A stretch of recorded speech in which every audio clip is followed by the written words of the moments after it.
Okay, so now we want to talk about hyperbolas. Hyperbola is the last conic section we look at. Its equation is an awful lot like the equation for an ellipse, except it's a subtraction problem. For the hyperbola, it's a subtraction problem. Now, when we were dealing with the ellipse, the major axis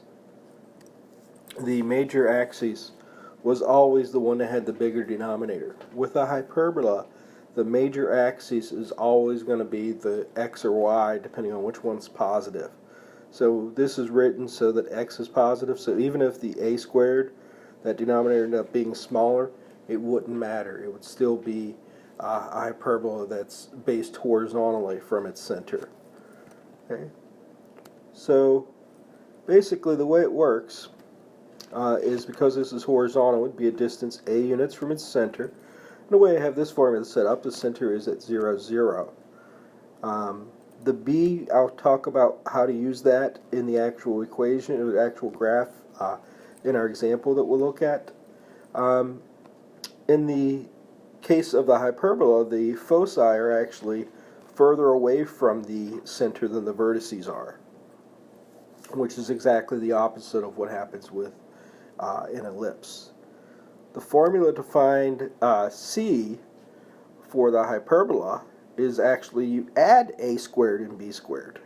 So c is actually equal to a squared plus b squared. Okay.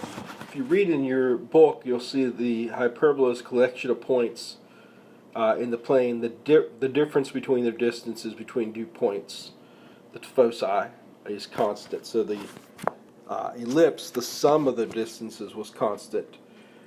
In the hyperbola, the difference between the distance from one point to a foci and that same point to the other foci, that difference is always going to be constant.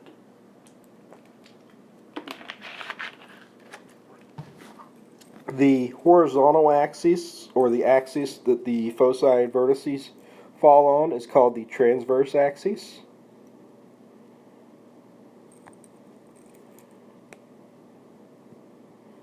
The other axis, the one that's perpendicular to that, or in the y in this case, is called the conjugate axis.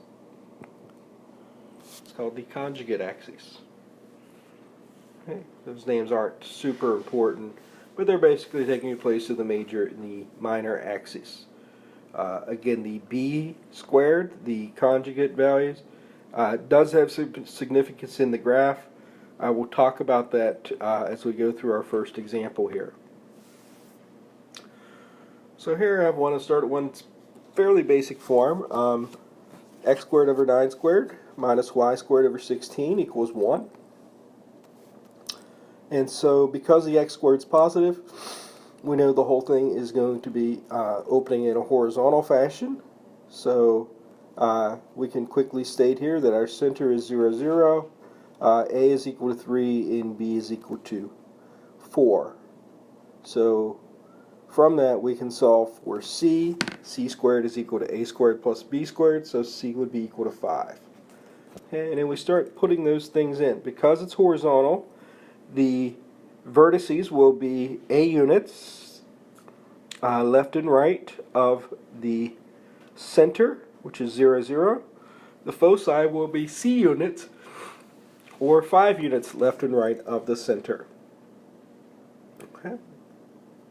And so we can go ahead and put that information in. Okay. So now the b values, why are they important? Well, if you take those b values of 4, we go up 4 and down 4 from the center, and then take those along with our vertices and plot those corner points for the vertice and for the A, B, so 3, 4, 3, negative 4, negative 3, 4, and negative 3, negative 4. Right, these corner points right here. Those form what's a rectangle, which is actually called the auxiliary rectangle.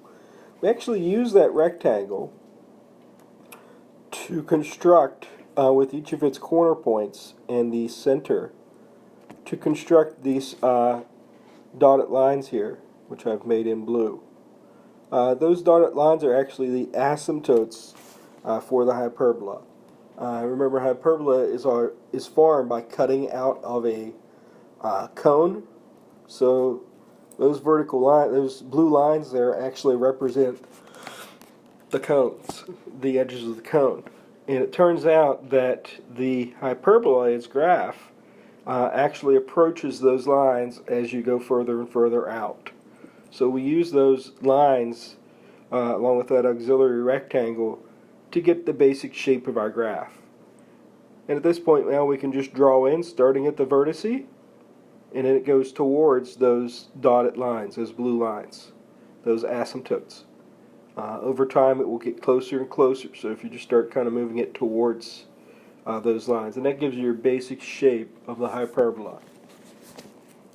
Last thing here, what is the actual center? What is the actual vertices of the foci? Well, we already wrote down the center. Vertices would be 3 units left and right, so plus or minus 3 and 0. The foci would be plus or minus 5 and 0. Okay.